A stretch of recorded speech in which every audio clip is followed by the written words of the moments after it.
Welcome. Welcome, welcome. Welcome. Welcome to another show of Tampa Fishing Outfitters Live Fishing Report. I'm Captain Ric Liles with Captain Travis Yaeckel and Captain Jason Prieto. We're here for an hour to give you guys some info on what's going on in the bay, the scoop. Yeah. What's going on in the bay, boys? Well, it's been cold for me, Rick. I fished the last couple days. I was off today and then back on the water tomorrow, so I'm hoping it's a little bit warmer. But the morning bite has just been a little bit slow, you know, as sort of expected. Bait was a little picky first thing in the morning. I don't know if it was just me being cold or the bait being cold or what, but seemed to take a little bit longer to get bait. And of course, I wasn't running to the Skyway Bridge, but you know, the first couple hours in the morning, we started fishing about 8:30, and it was just a tough, slow bite. You know, saw plenty of fish. The water's real clear right now, which makes it fun to go fish. But on the same token, it can make it frustrating because you can see the fish now, and they don't want to eat. Yeah. And we were on a lot of snook. They were just sitting in sand holes and potholes and along the shorelines, and they didn't want anything. And we fished several areas, even did some trout fishing and caught a few trout, but still not anything really getting excited. About 10:30 came around. I checked that water temperature, and you know, it shot up to 61, almost 62 degrees, and it started happening. We started catching fish, and that's typical for this time. And that's typical for this time of year. So, and that's kind of what we're going to talk about tonight. Cool water fishing. You know, this is what we're going to have for the next 2.5 months. We're going to have 3 months, whatever. We're going to have this cool water fishing, and like Travis said, when you get the clear water, that can be that's a double-edged sword. There, it can be good. That's right. And can be exciting because you can see the fish, but it can be bad because the fish can see you. And when it's cool like this, like you said, what's happened to you the last couple of days, the fish sometimes need a little warmth to get going. Need a little something to fire them up a little bit. But yeah, we're gonna get into that a little more, and then we got a trivia question we're gonna hit y'all with. I guess a little bit later. Hang on, Rick. I think I don't know if our Facebook is going live. We may have to roll it again. If anybody, it may have went to YouTube possibly. Our YouTube, is that what it is? Yeah. All right. So we had a connection issue with our Facebook then. So we're talking to ourselves. We're still talking on YouTube. But maybe what we'll do is we'll go ahead and shut her down, restart it, come back and see if we can get everybody watching that video on YouTube. So we'll go ahead and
welcome. You're in the live well. in the live You're well. in the live well. Welcome for another week of Tampa Fishing Outfitters Live Fishing Report. I'm Captain Ric Liles with Captain Travis Yaeckel and Captain Jason Prieto. What's going on, and we're boys? here to talk about fishing in Tampa Bay and, well, fishing anywhere in our area. How y'all like that new intro? The intro looks nice. We got some other commercials to run, but Yeah. the software is got baby us scared. Steps. Baby steps. I know it. That software is Inching like along. a pit bull about to bite you. Yes, sir. Inchworming along. That's right. Well, hopefully we're going to have a good show for you. And any comments or that you want to put on the Facebook, we'll try to respond. But we're going to talk a little bit tonight about this cool weather fishing, and it's what we should have for the next 2 or 3 months. Should have plenty of cool water fishing, and we got a trivia question coming at you here in just a bit, and hopefully it won't be quite as hard as last week. But Ooh, I don't know, man. I heard this in the it's a truck. good one. It's a good one. But I think if you go Google it, you'll find it pretty Google. pretty quick. Rick's But, Google was broke for a while, my Google, but he got his Google hey, fixed, the man. Google So on now my he phone is still broke. He just needs to get that Pandora. He is. Oh yeah. Boy, you guys, He's I'm get telling you right Pandora, now, but I am an easy target, He- I reckon. he got his man. Google fixed. So But- now he's No, I don't have my Google fixed on the phone. But Trivia I'm gonna Rick get it fixed back eventually. again. It's got to do with password or something. coming at you. Got to do with We'll figure it out eventually. What's your password, Rick? I don't know. That's the problem. Oh, That's the problem. But anyway, Trump. Is Trump your password? no. Hey, I'm gonna tell y'all right now. Oh, boy. I get a lot of. As far as Trump goes, look, I just like Trump's politics. I don't. I think the guy is kind of a jackwagon, but I like his politics. But this is Are not. we starting to show off that way? This is not. yeah. Let's. This is not the venue for talking politics, and Rick ain't the first because I'll let right. we need to slide on away from that. But Let's talk a little fishing. anyway, Rick. let's talk. Hey, we are going to talk politics.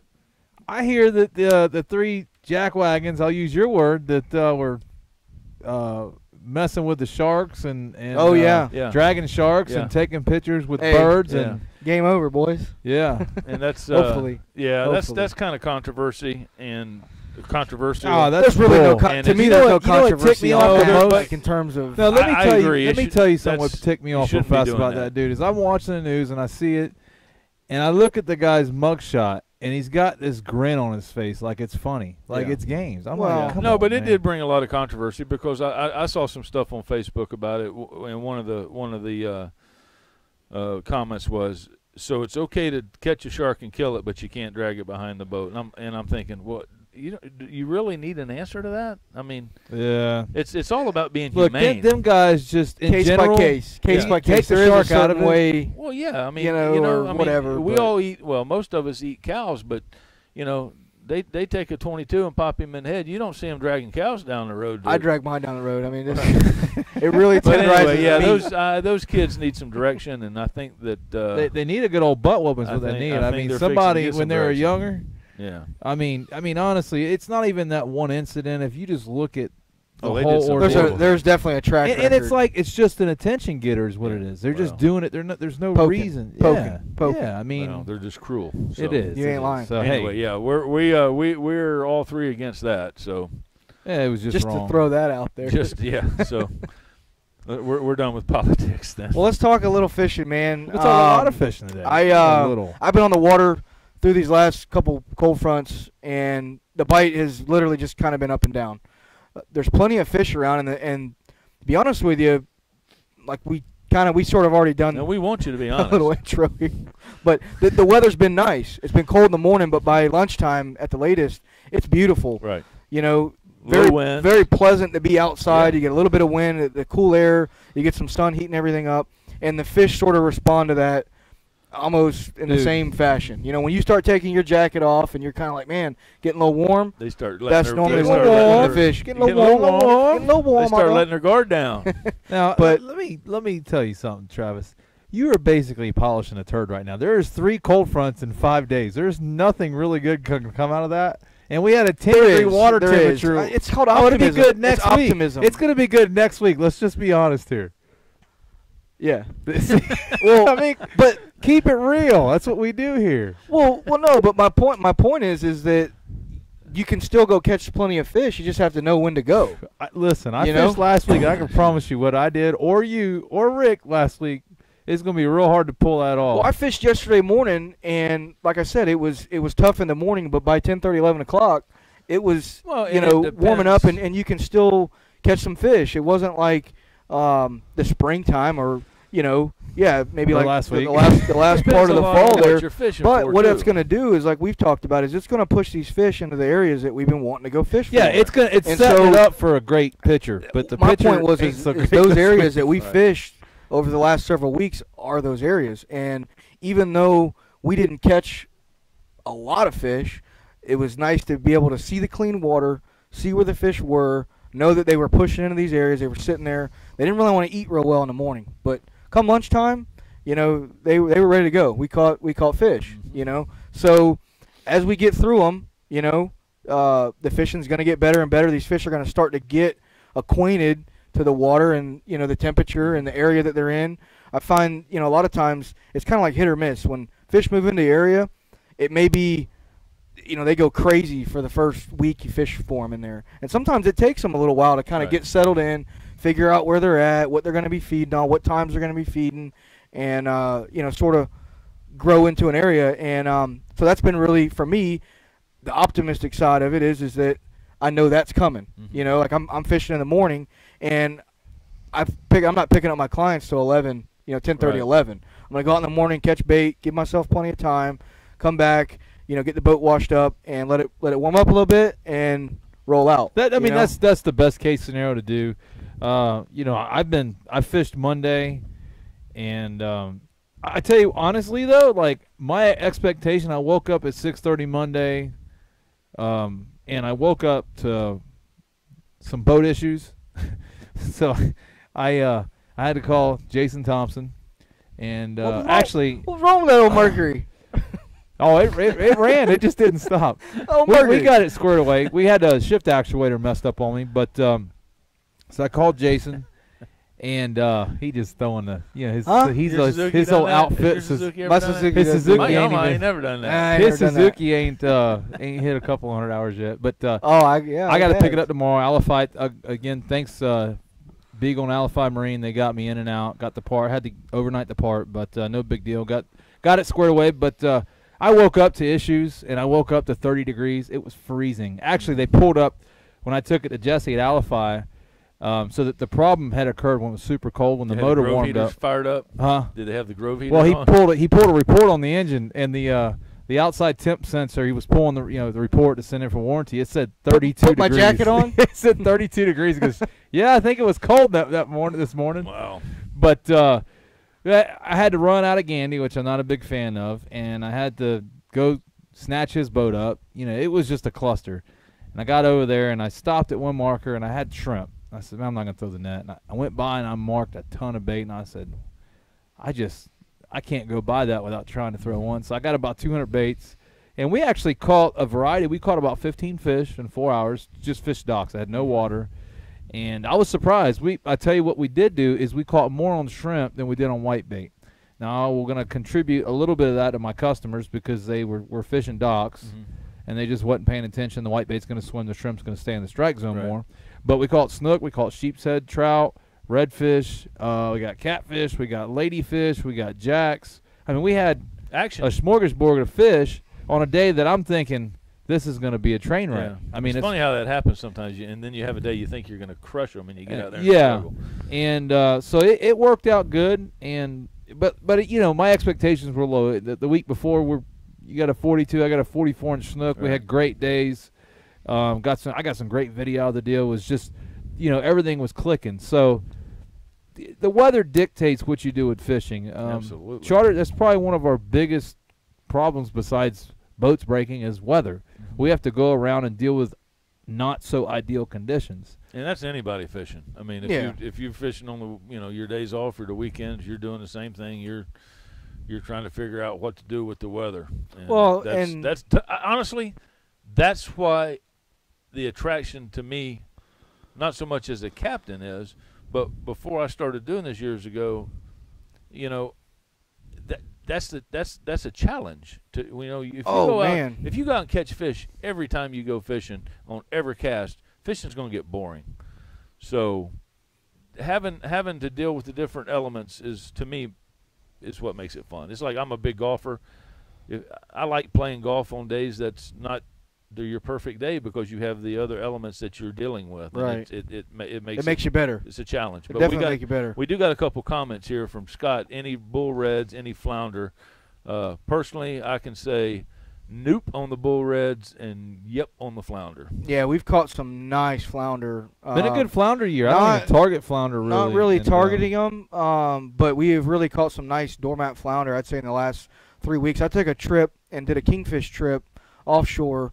We were about anywhere. We fished from 3 to 7 miles and fished some rock piles, fished some structure, drifted some areas. And in one particular spot that we went to, I was actually looking for snapper, and we started dropping down. We started catching these big flounder, and for whatever reason, we only caught, I think, 3, but it was like boom, boom, boom, and I don't know if we just got off the mark or there was an edge or some ledge or something they were sitting on. But so I know that there's some big ones around. They're starting to kind of bundle up or school up per se to do their whatever they call it. I don't know if you call it flounder. I don't know if they school. I don't know if they or bundle or what do they call droves of pigs. But anyway, they're starting to stack up together to do their spawn, I guess. And places like inlets, like even the bridge, Skyway Bridge, a really good place to catch a lot of flounder is around the Joe's Island area, where it comes through the Miguel Bay Bridge right there.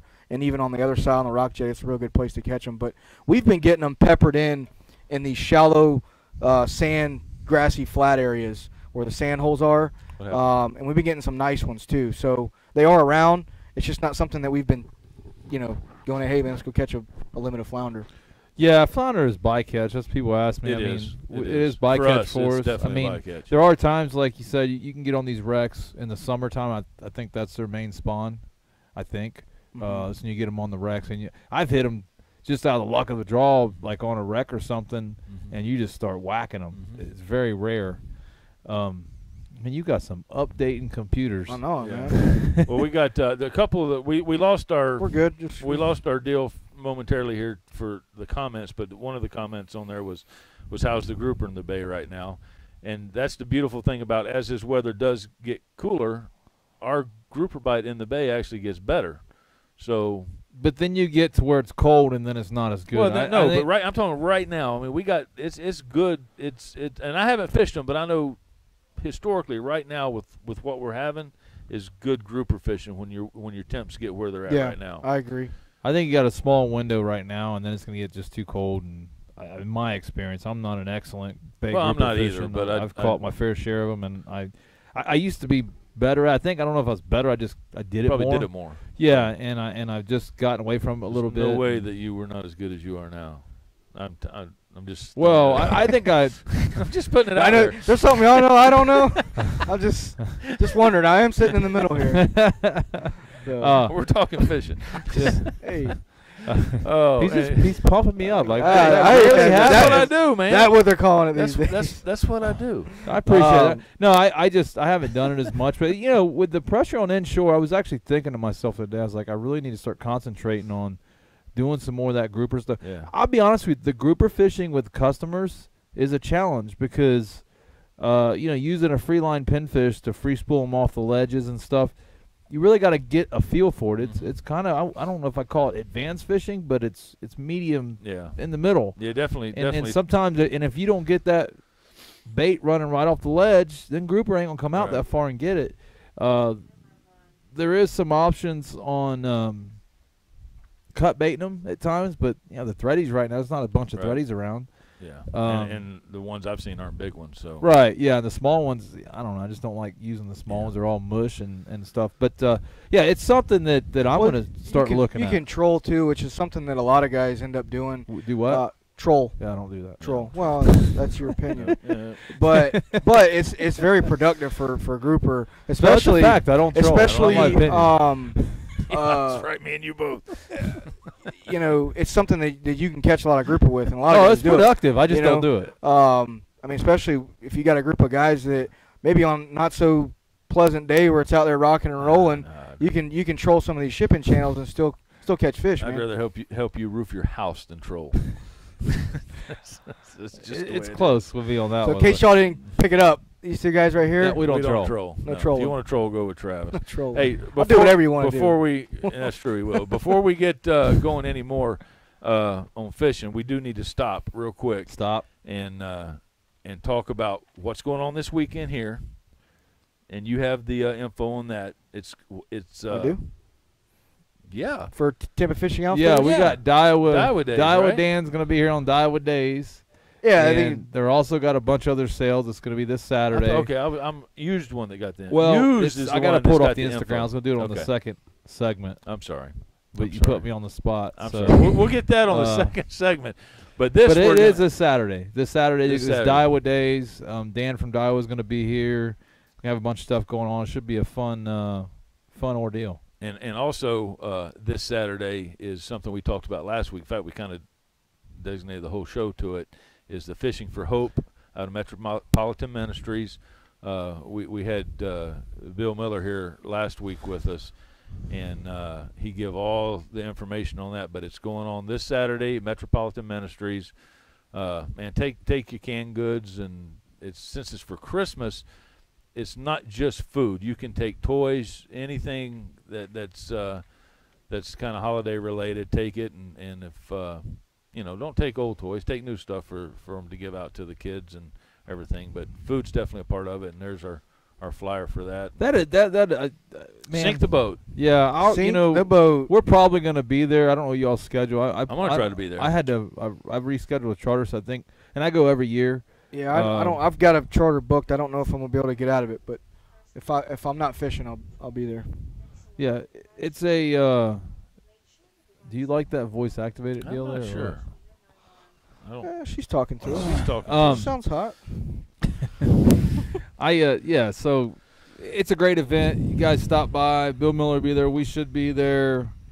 I typically do my charters after that, usually to make the event. Rick, maybe we'll get there and we'll drag Travis with us. Make He him ain't fish fishing. we'll make him fish Make with him Sam fish late. fleas. Yeah. Be a challenge. But it's a great event. Good The deal. Yeah, absolutely. Fishing for Hope every year. Bill Miller puts a lot of effort in it, along with Mike Anderson now, and hats off to them. Absolutely. And hats off to helping people. Well, also, hopefully we'll see you there for that. If we don't, hopefully you can make it and we'll already be gone or what have you. But you want to do the trivia question? Go for Absolutely, Hey, man. This is now. Do we have a way to see the comments? Yeah, I got them right here. We can roll with it. Okay. Trivia question. This Drum one- roll. Do we get a drum roll? Rick's No. trivia. It's Rick's not weekly trivia. I'm just. No, this I've is just like got it Rick's the last trivia couple right weeks, here. but what fish migrates the furthest? What fish migrates the furthest? Yes. Furthest? Farthest. Whatever your flavor is on that. That is the trivia question. Jason, what is the trivia question winner going to win? Mirror lure. And I picked this out. I thought about Mr. Greeno because he is as basic as they come. There's two lures I've heard of him throwing.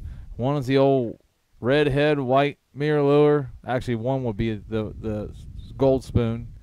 And then the other one is the surface walker, redhead white body. That's as classic as you get right there. Mm-hmm. And this time of year, you've got a lot of trout on the flats. Got some schools of reds. Doing some topwater action. I just thought it was only fitting we do a giveaway for the trivia, one of these. So anybody that gets the question right is going to get one of them. And Mirror lure. Mirror Lure has been around for years, a local company. Eric has done a great job over the years, and be a good little lure for somebody to throw this weekend.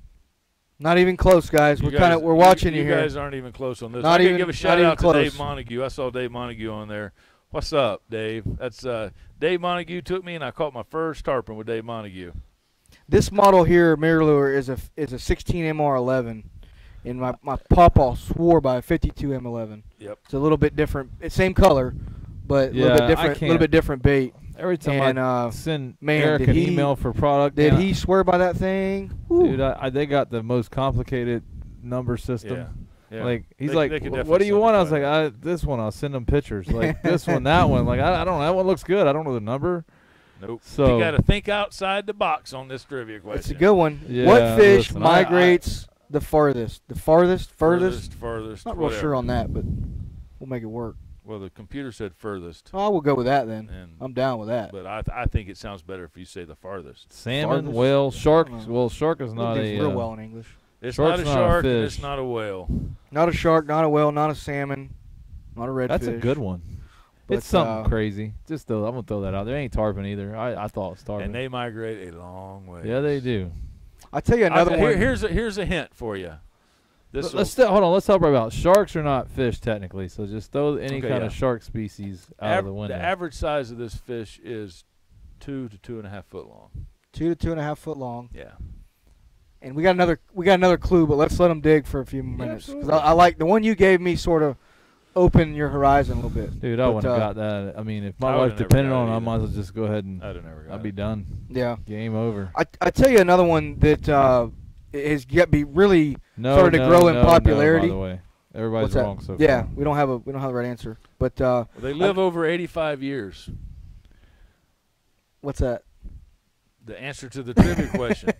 They can live over 85 years. Well, that doesn't help anybody see how far they go. And they're in good shape You don't too. have to. They don't have to know how far they go. They just got to know what fish it is. It's not a mahi. Well, not a while big we're fish. waiting on the answer here, we're gonna go back into fishing a little bit. Man, I am stumping, baby. You are. I mean, people. I am stumping. TJ already mentioned tarpon. That was my guess on the way here. I was trying to figure it out. That's not it. But, what's funny is we went from like boom questions to like Oh, we were. we went from spoon-feeding. elementary to college Yeah. in 1 week. That's like, right. That's why I said somebody repaired Rick's Google. yeah. My Google got bad. Somebody repaired My his Google. Oh. Well, let's get back on the cool water fishing. What do you do different I sleep in. besides that? What is some of your tactics? And this question is for both of you. What are some things that you guys do different when you're dealing with 62 water temperature versus 72 water temperature? 62 is good. I would basically, when you get below, I'll tell you the benchmark for me. Bottom machine, where I just say it's going to be slow, 57 degrees or below. Like, I don't care where you are besides the power plant. Fish are just not going to react. They're not going to. But typically, it's going to warm up a little bit during the day. Yeah, but I'm So just saying, when you you're see not gonna- 58, you better slow everything way down. Anything above 58, 60, you're just going to, like, I would more fish residential docks, creeks, the river systems. That hard bottom holds heat better, and I typically the problem with the flats this time of year. Last week we had 73, 74 degree water temperature. They changed very rapidly. Right, they changed. So my point being is we Yeah, had water temperature 73. I always think it was. drops a lot faster than it comes Oh back. well, because Sure. it's so shallow. It's very up and down, and sometimes the fish won't leave there. They're just not going to react. There's been days where we're in the 62, 63 degree water temperature. Go in the river, tear them up. I go outside of the flats, there's fish all over the place, won't bite a soul. And what it is that water temp is just, somebody got it, didn't they? Somebody's got that. They're getting close. It's an They're eel. smelling around it. It is an eel. But Should we you just gotta, give it away? No. Well, now you done gave up most of it away. Well, someone guessed eel, but it's not. There's a lot Somebody of put different eels. longfin eel. It's not a longfin eel, I can't remember what but you it said. is an eel. So, but it all depends on where you fish. I honestly, like, if you're not in the high 60s, I would almost get off the flats a little bit. You change your leader. No. I think No? that's overrated. Okay. I really do. Like, I've tried. When they won't bite, they don't bite to me. When they bite, I think 30. I think with fluorocarbon nowadays. Yeah, but it's not always whether the fish are biting. It's obviously Whether it's they'll for eat. catching. But they don't eat on 20. They don't eat on 30. no, I disagree. I with you disagree, too. because as the water temp gets cool, the water gets clear. Yep. And that makes a big difference on what they see. I'll use 30. I'll be honest with you. I got 20 and I've used it. And it ain't made no difference except for snapper. I'll tell you where it makes a big difference, and we get tunnel vision on when we talk about fishing. I know you're Man, talking about your We're getting experiences, some good guesses, but but just when you guys just start haven't hit it yet. when you start throwing artificials and you start trying to get fish to commit to baits, especially in clear water, I'm probably talking more redfish than anything here, but there's a big difference between 20 and 15 But and I'm 10 not pound talking and 10 pound artificial. test. But I'm not why? either. Well, I get that, but why wouldn't that apply to live bait as well? Because It- when you it throw does that chum apply. out, they put their guard down. But they don't always. They're not. I mean, Yeah, this but time of I've year, actually kind of tested it. this on my time of boat. year, Started with chum 30 is and not- couldn't get a bite and went with and downsized and started catching fish. Yeah, So- it's so- true. Tarpon is the same way. I mean, it's Moral the of same, the story. same thing. But tarpon, to me, tarpon are different. They got eyeballs that big, and it's It's all scaled though. I mean, snook's got an eyeball that big, but now you're just using a hook, and I mean, it's the same concept. But concept. But the difference is too. So with tarpon, when you're cut baiting, you're creating a chum like we're doing with live bait, correct? well, and that's you can totally, use 80, that's 100 totally pound different. tests because everybody goes to. I use 60 almost all the time for tarpon because I'd rather get hooked up than not get bit. But guys use 80 all day long on when they're cut baiting and creating yeah. a chum. To me, when you're chumming with white bait, it's the same thing. I'm not gonna say it doesn't make a difference. I don't think it's a big difference. Let me put it that way. I don't base my. I think it wow, makes I'm a gonna difference put when 20 you on get and those get a bunch more hits. I don't. when you get those days where you know, like I just had the other day. I had fish sitting in front of the boat. I could throw chum, and I'm literally watching bait swim by and birds getting them, and they just swim out of where I know fish are sitting. Mm-hmm. And some of the bites that we did get, we actually did catch a few fish on cut bait. Literally just greenbacks. I just cut the head off of them. I just let them sit there, and I even had some dead ones cause I had got bait the day before, so I had quite a bit of dead stuff.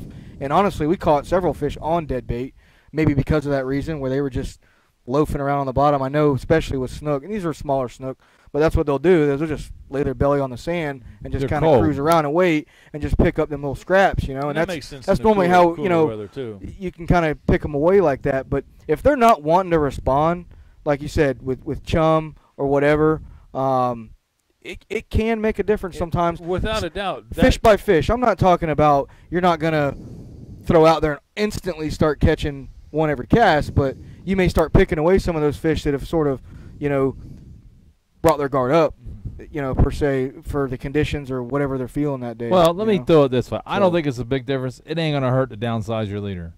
Especially if you're not geting bit. I mean, Yeah, if you're not getting bit, you then can try it. it's just stuff to play with.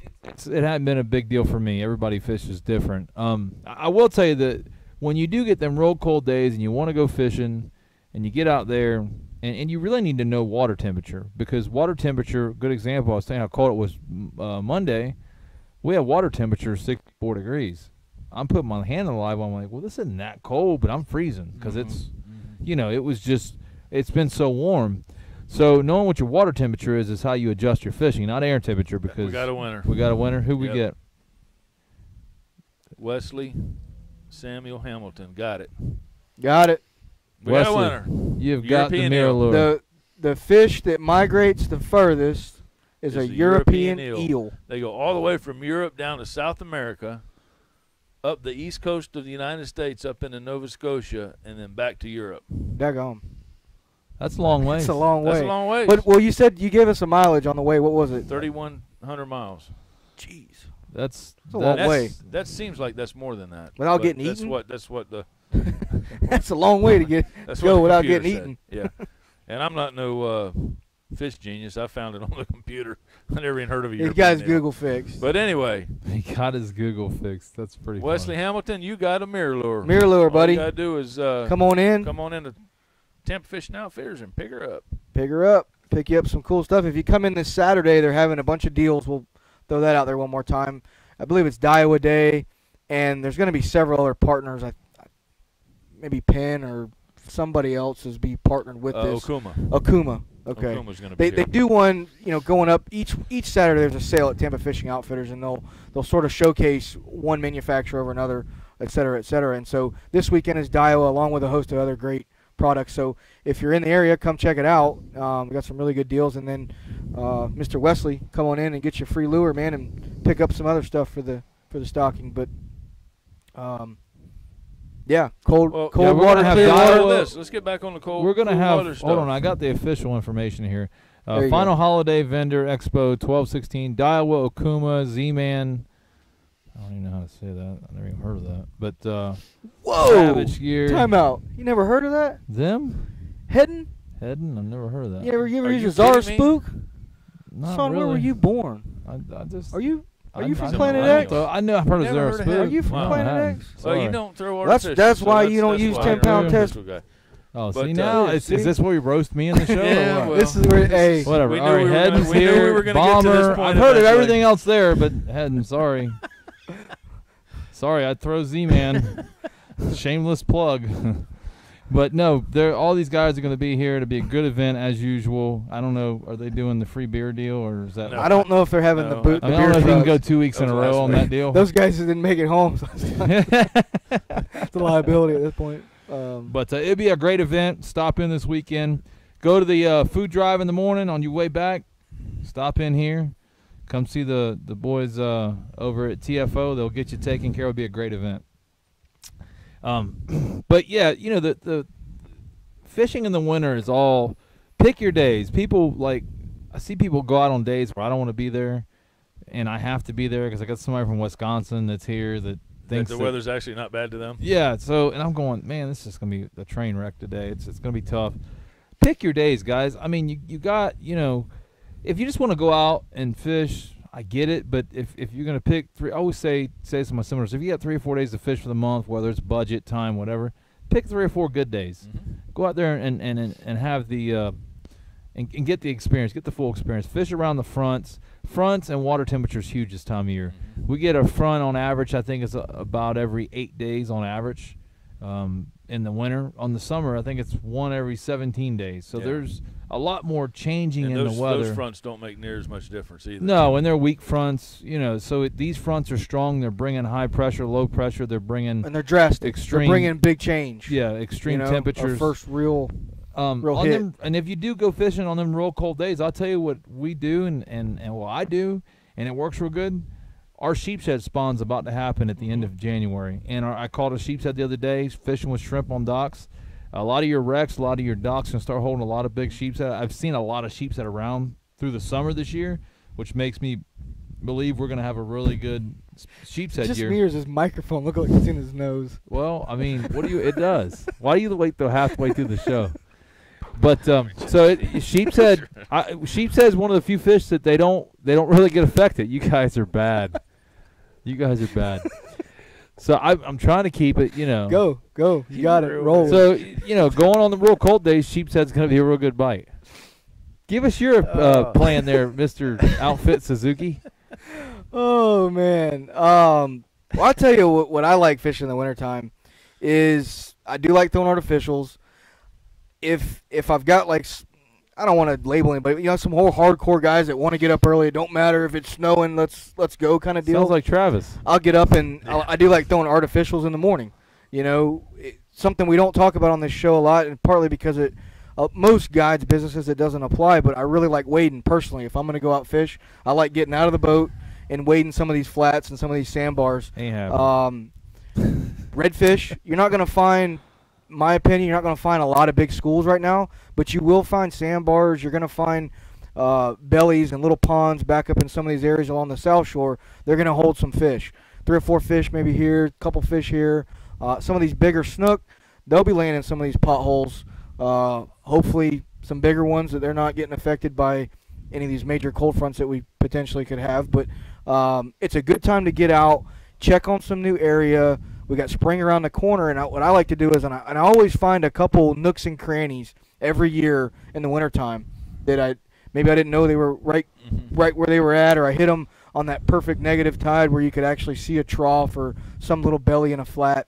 And so I'll use this time to go out and sort of investigate and sort of, recon some of the areas that may have changed. And that's the other thing, too, is, you know, things change every year. I mean, the mouth of the river is every year gets blown in and blown in. Yeah. And so some of these areas that we used to fish, I mean, heck, as recent as like 5-6 years ago, they're just not even there. Right. Like some of the troughs down by Piney Point and down from, say, Beacon Pass all the way down, they're not even there, man. Like I'll go there and I'm like, dude, there used to be like a trough here that trout used to sit in or whatever, and it's just not there. And just a few years ago. So you can sort of take advantage of the conditions that we have now, and A, find some new spots, B, do some incredible sight fishing. It's something we don't talk about a lot, but if you're the guy that's getting out wading, I mean, there's been several days where I'm wading a flat, and on a chilly winter morning, you know, there's tailors just coming in from the outside of a bar or off a flat that are just cruising. And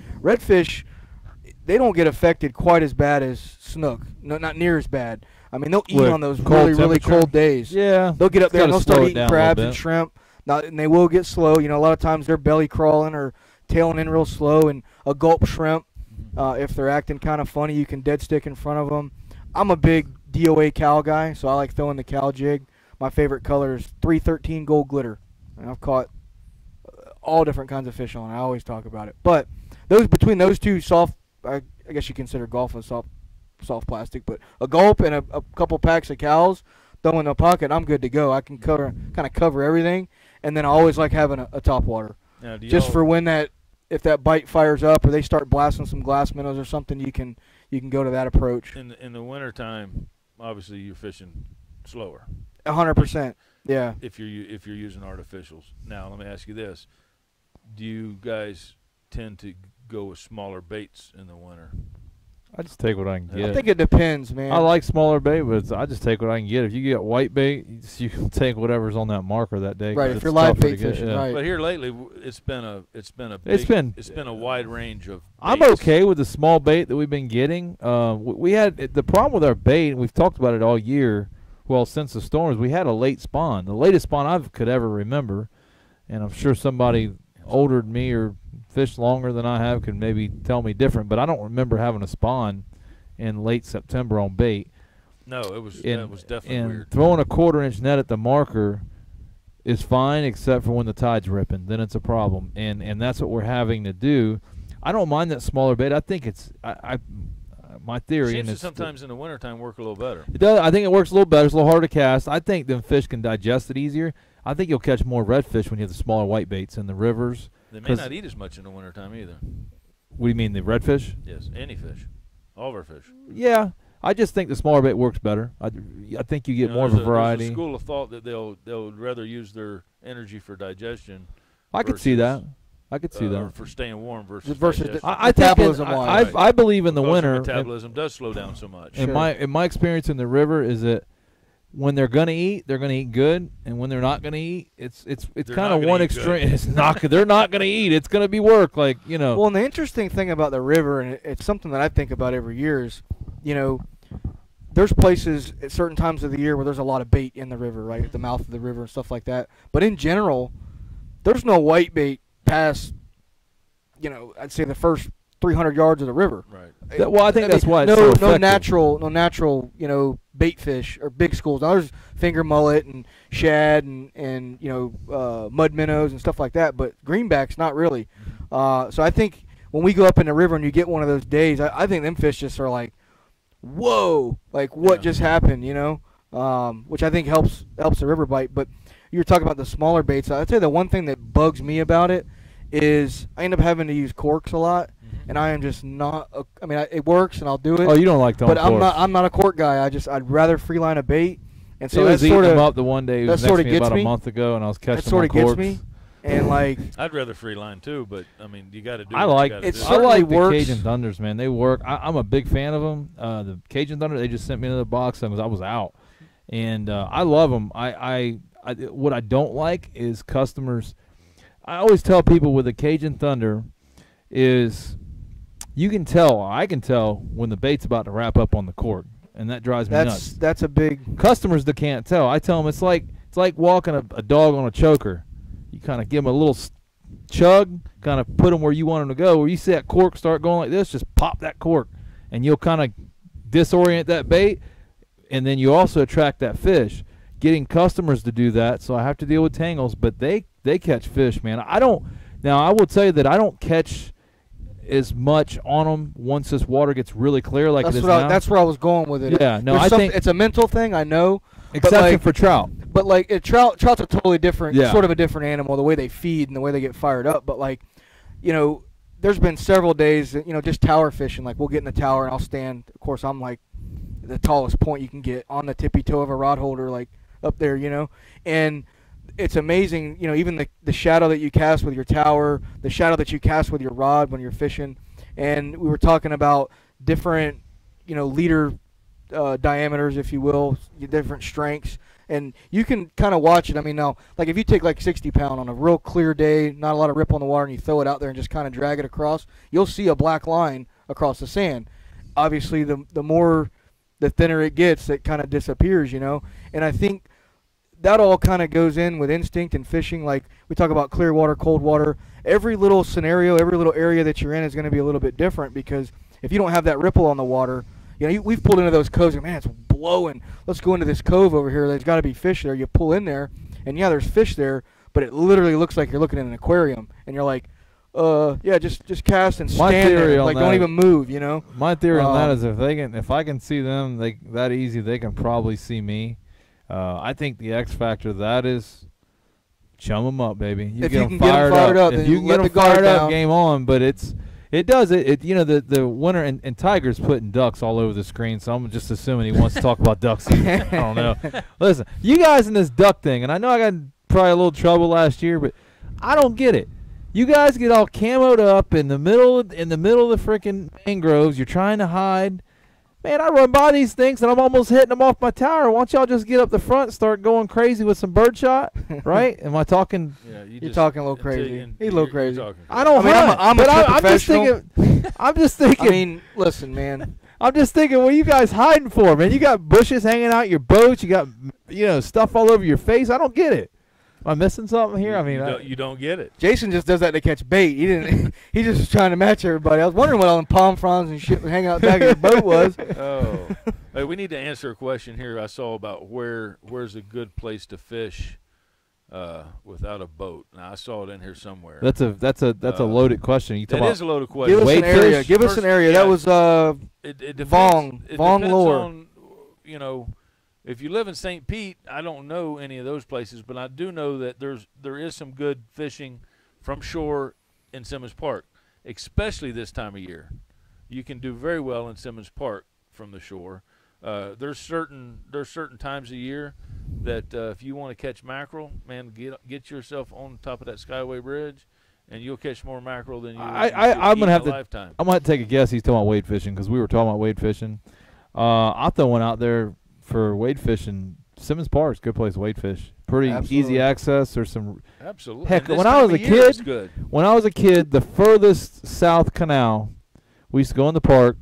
And Pass. And I don't know. There ain't a name he don't on know that. names. When you first go in, you take. Well, that may not be the south. All the way. I'm sorry, right. not south. North. I told him Malafai River. North. He was sitting in a little mantee. When you go in Simmons Park, take a right and go fish that canal. All the same. We said river. I got the river part right. Oh, river. Anyway. Sorry. No, anyways, we used to fish that canal from the bank and catch redfish on shrimp all the time. Nice redfish. And there's some snook in there too, but I just don't think you what are y'all? Somebody's making fun of me. Tiger says you're so uneducated. Tiger, I'm just saying. Let me ask you this on the duck hunt. I don't know enough about duck hunt. Is it the ones that I'm running out of the mouth of the river on the backside that they're those just are ducks. Those that's are the ducks. ones you want? Yeah, those Dude, are ducks. they're everywhere. What do you guys are not very. You hold up 2 ducks. You've been out there for 4 hours. I almost mistakenly hit 2 of them. Says the guy that's never even shot a gun. I'm gonna tell you right now. I don't even think I need to. Why are you guys hiding? There's a ton of them. Is that the same ones you want to kill? Yes, and you ain't gonna kill them. Man, I almost hit him with my tower the other day. Well, that's not hunting. What do you mean it's not hunting? I hit him. I hit him. The tower falls in the water, and I get him. Deer with your car. You didn't hunt that deer. You did. You hunt them with your car. It's a different Jason, type of when hunt. you don't shoot guns, you do. Yeah, that's how you do it. I'm with you, Tiger. I'm with that last Tiger comment. You are so uneducated, Tiger. I'm right there. Listen, I never said I was an educated hunter. Let's answer it. We got a couple more questions. I just was throwing here. something out there. Hang on there, Chief. Where you want to go? There was one up here that I thought was pretty good. He was asking, how far up the river are the fish this time of year? Well, well, that's another question. This time of year, it depends on what weather you've had. Right now, the fish. It's about to get good in the rivers. It's about to get good. The docks. The fish aren't pushed up as far in the river as they're gonna push. I'll let you know tomorrow. But, but they're. I would say if you're, I fished a little manatee. There's fish up to the 41 bridge, plenty, up that far.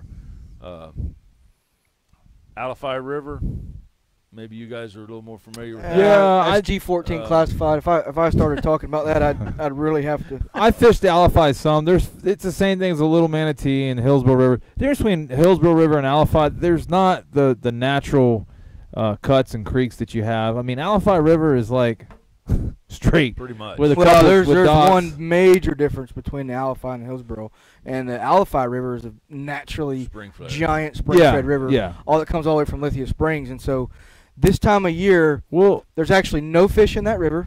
They all leave because they just leave. you don't even fish up there.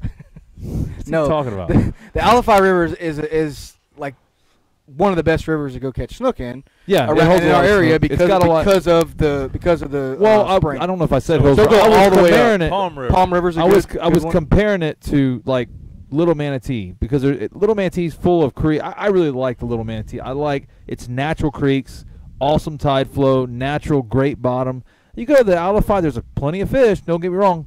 It's muddy bottom with like just straight, maybe a couple little cuts. The further you go, the further, and you're right. It doesn't break into little islands and there's barriers no and creeks. comparison to But the two. the further you get up, that river starts to clean up, especially this time of year. Yeah. Oh, it cleans up, but And it's just straight. You start to get to more of a harder bottom. You start to get more shell bottom, limestone, rock, stuff like that. And the further you get up that river, you start to get into some of that.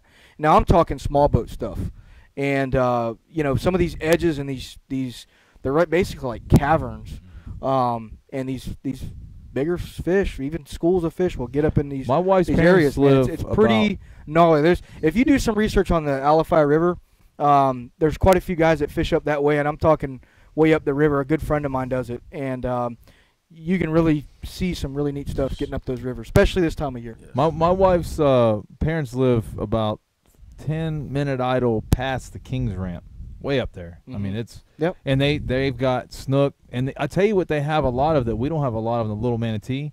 Big schools of big mullet run the edges. Mullet and sand perch. and you just don't see Giant sand perch up some there. mullet in the Little Manatee. Have you ever been swimming in But- Lithia Springs? Years ago. It would be like Mullet Man Yeah. Central. I haven't if been it- there in if the it was winter. open. I haven't been there in I the mean, winter. it's- It's been It's you know. loaded. It gets loaded with perch. It gets loaded with mullet. But that just shows you they're all the same, but they're all different. True. Like they're all True. They all have their own pluses and minuses. I would say Hillsborough River is more of it's not definitely probably the ugliest of all of them to fish, but I don't fish it a lot. But I know there's huge snook around. Where you got Davis. Jackson's and Davis Island because it's all deep water, Mhm. and there's you got rocky banks and you got a lot of bridges, a lot of structure. And there's warm water. That stuff's I think 20 foot deep on some of the areas, even deeper than that on the backside of the Chip Channel side. So, all these rivers are huge to our fishery. They all feed and And we've talked about it before, but for any listeners I'm that are laughing, watching Tiger. down in South Florida, Charlotte Harbor area, Yeah.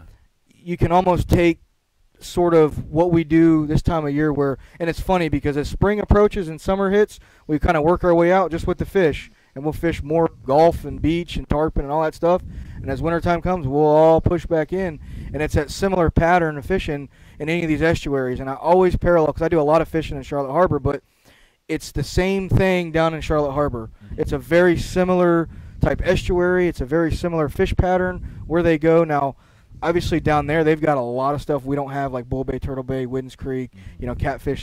That's depth back in that back country where a lot of these fish will get back there.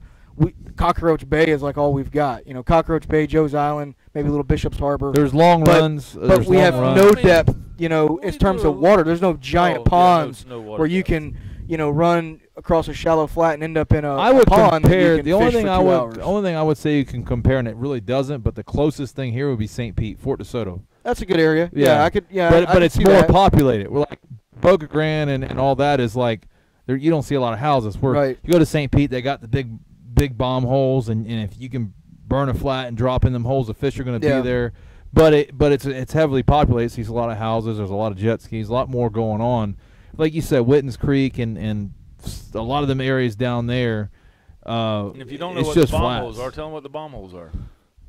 I'll let you tell them. The bomb holes are from back in World War II. They did practice runs and they dropped bombs. We're talking Fort DeSoto. Yeah. Okay. Over in the Fort DeSoto area, and if you're running along out there, and you see, like I think there's a couple you can see real easy, like There's like 7, 8, 10 from foot deep. Bunce's Some of them. Pass. I'll tell you, You Google can see Earth, them. man. Yeah, exactly. Just go to Google Earth. That's the best way It's to as see 'em. plain as day. You can find them easily. Yeah. But be careful getting to them this time of year. Make sure you got Yeah, water yeah. or know where you're going, You because might not get to you 'em. may be trucking along, buddy, and find yourself sitting on a sandbar real quick Mhm. trying to get to them.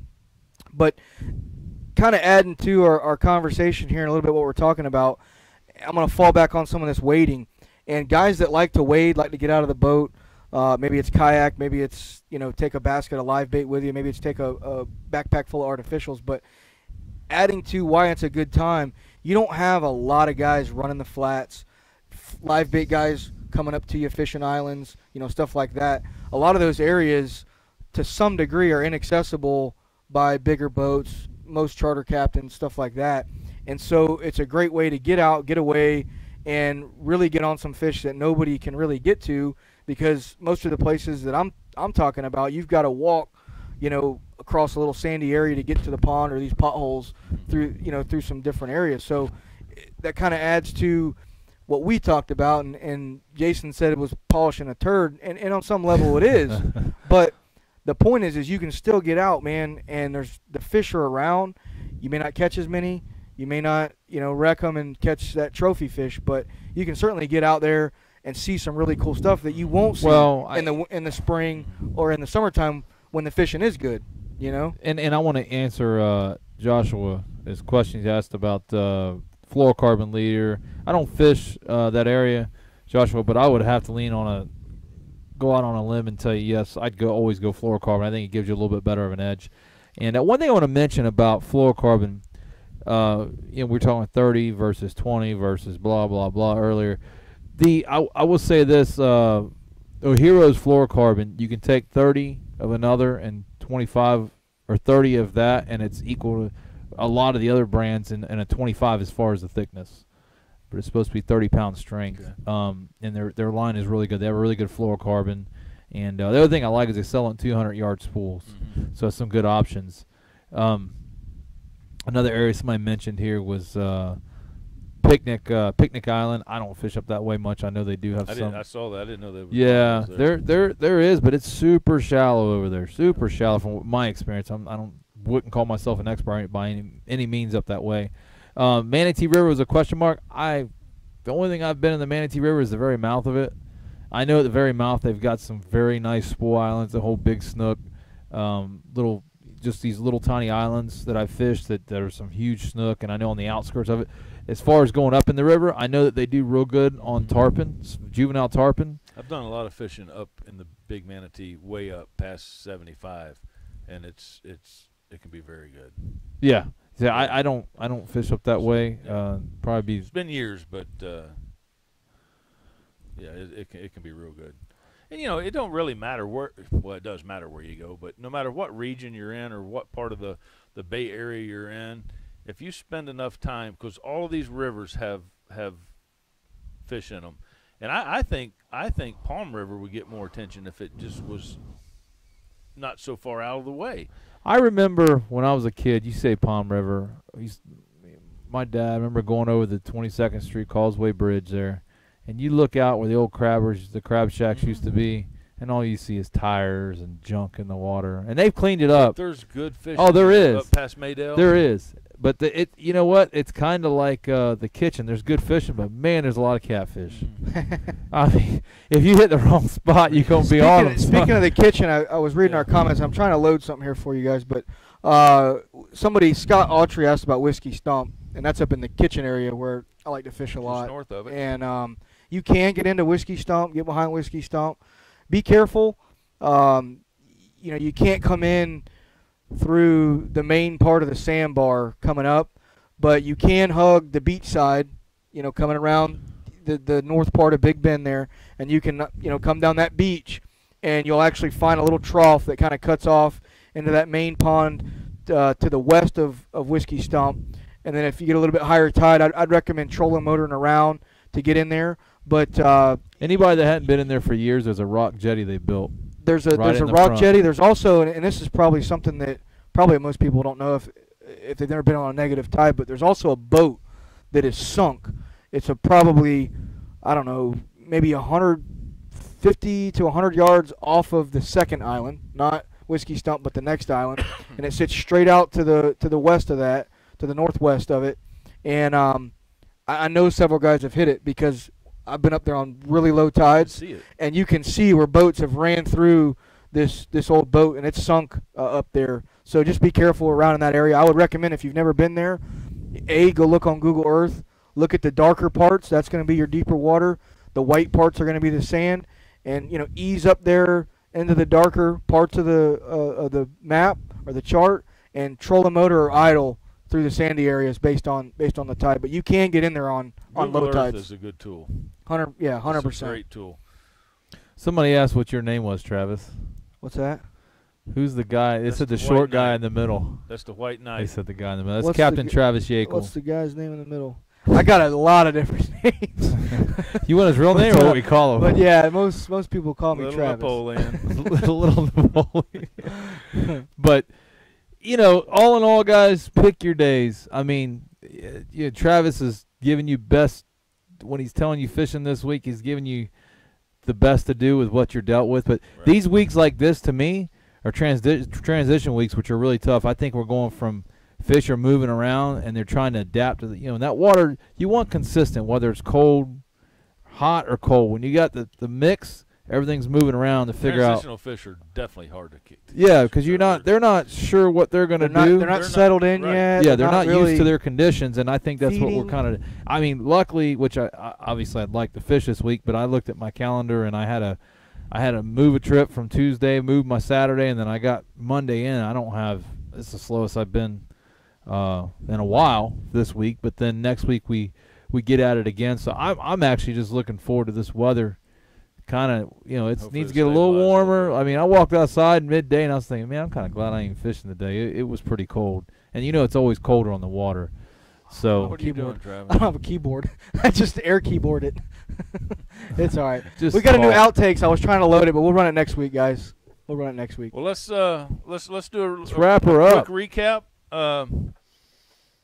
Recap. We got Fishing for Hope Saturday at Metropolitan Ministries. Come out and see us. Bring some canned goods and some toys for the kids and for That the families. that location is Nebraska Avenue at the corner of Cash Street. Yes, It's yes. 905 North Governor Street you can't for a miss the big GPS tent. location. But you'll see the a big tent. white tent. And then also Saturday here is Daiwa Days. Daiwa's going to be here. Okuma's going to be here. They got a bunch of good sales, pre-Christmas sales, obviously.